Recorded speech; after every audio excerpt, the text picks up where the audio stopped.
there, Terry. Hope you have a great day today. As your video lessons, here are two things I want to talk about. I'll talk about those two things, and as usual, feel free to shoot a message on over when you get a chance to review and have something for me to look at. I'll be in town for the next couple hours, and then I'll be out of town until Wednesday. I'll be back in the office. So if nothing, I'll see you on Friday. We'll talk more. So thanks for seeing the video over. I'll go through each point and then we'll go from there. So first thing is Fortunate Son, much better, right? Your rhythm overall has improved tremendously. I was hearing a consistent accent through all the changes.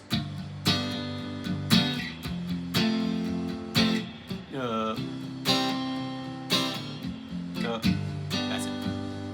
On for a second. So good. So you were consistent doing that 1, 2, 3, 4, 1, or so that 1 and 2 and 3 and 4 and. So accessing that 2 and 4 is sounding very nice, and that's what's keeping the whole thing together. Very well done. If you haven't done, I didn't see it in the video. I feel like we talked about it, but in case we didn't, the verse is this. So G, F, C, back to G, and then the chorus is G,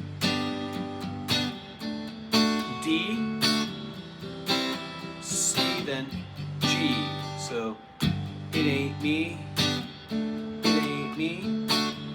I ain't Senator Son, right? So there, I didn't see that part right there, but it's the same kind of thing, so I'm not too worried about that. What I'd like to talk about with this one is the hook melody, the country 6 that we have.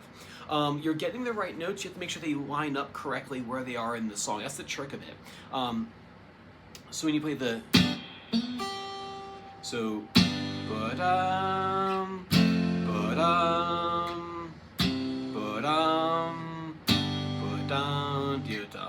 so we have, that goes over top of the G chord. So if I would play these changes on my looper here,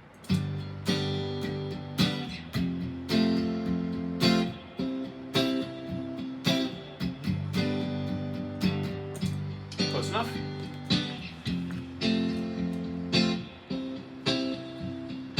One, two, three, four, 1, 2 and 3, 4, 1, 2 and 3, 4, 1, 2 and 3, 4, 1, 2 and 3, 4, and. So let me break that down for you. So what's happening is that they are happening on consistent beats of each bar. So we play the G chord, 1 and 2 and 3 and 4 and 1 and 2, 2 and 3 and 4 and 2 and 3 and 4 and 3 and. So these are happening 2 and, so 1 and 2 and 3 and 4 and 1 and 2 and 3 and. So it's 2 and 3 and 4 and. So you slide in 2 and. What you might want to do is practice clapping that with the backtrack. So 3 and 4 and 1, 2 and 3, 4, 1, 2 and 3, 4, 1, 2 and 3, 4 and 2 and 3, 4, 1, 2 and 3, 4, 1, 2 and 3, 4, 1, 2 and 3, 4 and. So he's doing those hits on the 2 ands of the chord for the first 3 things that happen. So 1, 2 and 3 and 4 and 1 and slow it down too. Don't forget to play it all at tempo right away. So you do 1 and 2 and 3 and 4 and 1, 2 and 3 and 4 and 2 and 3 and 4 and 2 and 3 and 4 and. So slowing it down, 1, 2 and 3 and 4 and 1, 2 and 3 and 4 and 1, 2 and 3 and 4 and 1. Oh, sorry, I messed the last one up. So 2 and 3 and 4 and on the last G chord. So 1, 2 and 3 and 4 and 1, 2 and. You might even want to get the metronome out for this one. If I just got the metronome out, and I think it's like 120, 130. I want to say. So let's bump it to like, let's do this. Let's do like 90. 3, 4 for practice. 1, 2, 3, 4. 1, 2 and 3, 4. 1, 2 and 3, 4. 1, 2 and 3, 4. 1, 2 and 3. I would do it without the string bend first. That way you get the notes in time, and then you can add the articulation in second. 1, 2. This is at 90, by the way, so I'm practicing slower than the recording. You can slow it down even further than this. This is what I'm thinking for right now. 1, 2, 3, 4. 1, 2, and 3, 4. 1, 2, and 3, 4. 1, 2, and 3, 4. 1, 2, and 3, and 4, and if you get that in time, the slide, add the articulation in afterwards. So I wouldn't bother with the slides at first, because that will kind of obscure what beat you're trying to come in on. Once you get those down, once you can do that in time, then you add the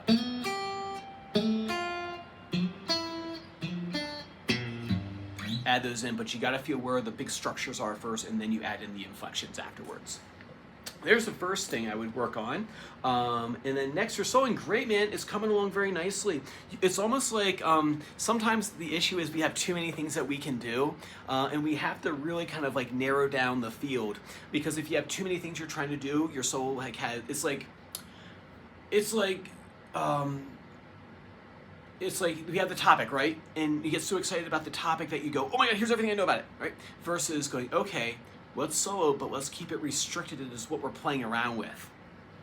Now, I know you're probably showing me all the things that you can do over it, but if I were going to construct a solo over it, you did like 20 things in there, man. It's great that you know that many things. It's shown how much you've grown as an improviser and just a student of music and a student of this kind of music, this jam kind of music. What I would say now is, now that you know a lot, now it's time to go, okay, now it's time to jam. I'm going to set up a what I call a solo box.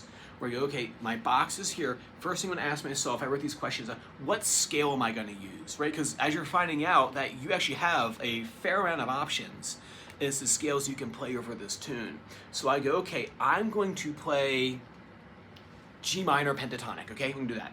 G minor pentatonic. What sequence am I going to use? I'm going to build off of thirds. Okay, what guitar effect am I going to use? I'm going to use hammer-ons. And then what target am I going to hit? I'm going to hit the G's, because I'm going to really bring out that G of the root of the song. And then what else? Oh, what rhythm? I'm going to use blueberry. I don't know, from that chart, right? So we got the blueberry. So I'm going to use blueberry rhythm. I didn't write that one on there, but you had it. So if I throw that on again and go, okay. Rather than trying to grab for a million things, I'm restricted to go, okay.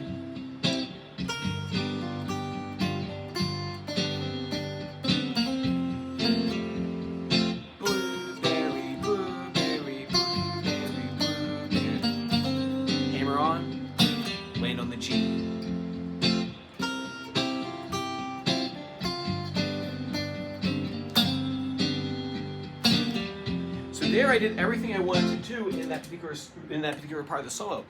Go listen to other people's solos, and you're going to hear actually a lot. We talked about this before. I always mention this, is that you're going to hear a lot of repetition, right? These solos are just not like stream of consciousness, new idea, new idea, new idea, new idea. What they're doing is idea, developed idea. Idea, develop the idea. So you can think of it as almost like a paper where the student is just writing everything that they possibly know about everything that they've learned. And it becomes too much and it becomes incoherent. There's no like real connection to anything before. Versus I'm going to pick a particular topic.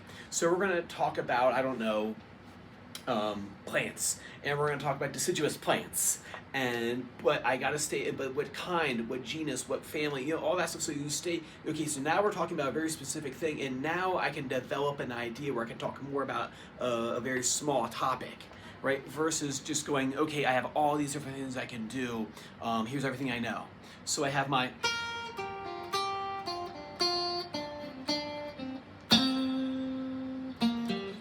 And that's my idea. That might be the theme of my solo.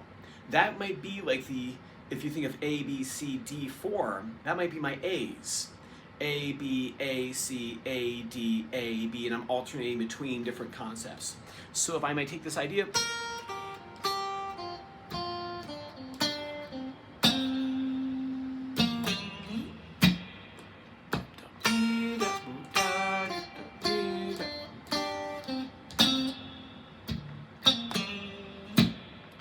works great as a theme right there. That's the theme. The same way that if you're watching a movie, there's a common theme that links through the whole thing, or a story. There's a common theme through the story, right? If you have too many themes or too many disjointed ideas, it becomes incoherent.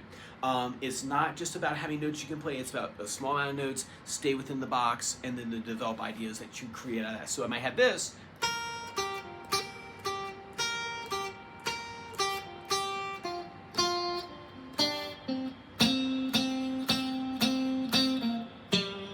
All related to my original idea. So I did and I repeat that because I like it. And it kept on going. A lot of hammer-ons, because that's part of the original idea. And so all the things I'm developing in that idea are all things that were stated in the original idea. So it doesn't feel like I'm coming out of left field with it. Like, wait a minute, why is Doug talking about that? That has nothing to do with the original. All those things I repeated were all elements that were found in the original idea, and then they become developed where you go, okay, repeat that idea over and over again. That gives it coherency in your solo. It makes it singable, right? If you have too many new things being introduced, you never have a chance to develop any idea. And if you're like a movie and they're introducing new characters every scene, you never have a chance to develop any one particular character, and they all become flat two-dimensional rather than three-dimensional things that you care about, right? Or have some sort of emotional attachment to. Awesome. So work on that. Oh, sorry. And then sorry, the video. So work on that for me. As far as left hand dexterity, real quick, we'll talk about this more next time. Is that you do want to start doing some exercises. This one's a great one right here.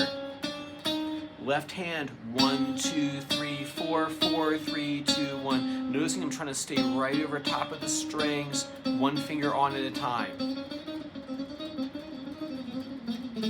Right, eventually we'll go that fast, but in the beginning, 2, 3, 4, 4, 3, 2, 1. I always put a little bit of technical training in my beginning of my practice every day. So the 1, 2, 3, 4, 4, 3, 2, 1's a good one. And then lastly, before we run out of time, is Black Magic Woman. I know you've been asking for this one, so I'll go ahead and show you the Fleetwood Mac version of it. Chord changes first. D minor.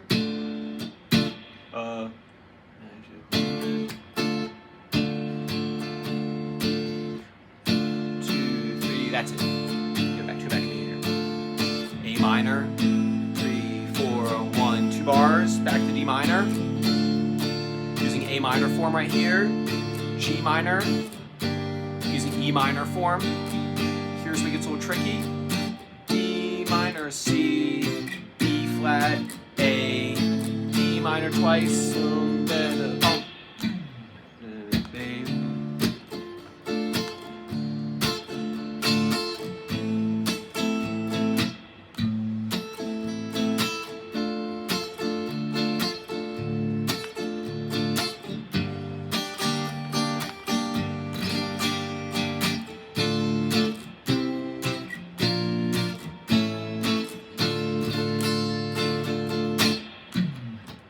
Right, so those are the changes. I'm using A minor form, and then E minor form, and then for these guys I'm using E form.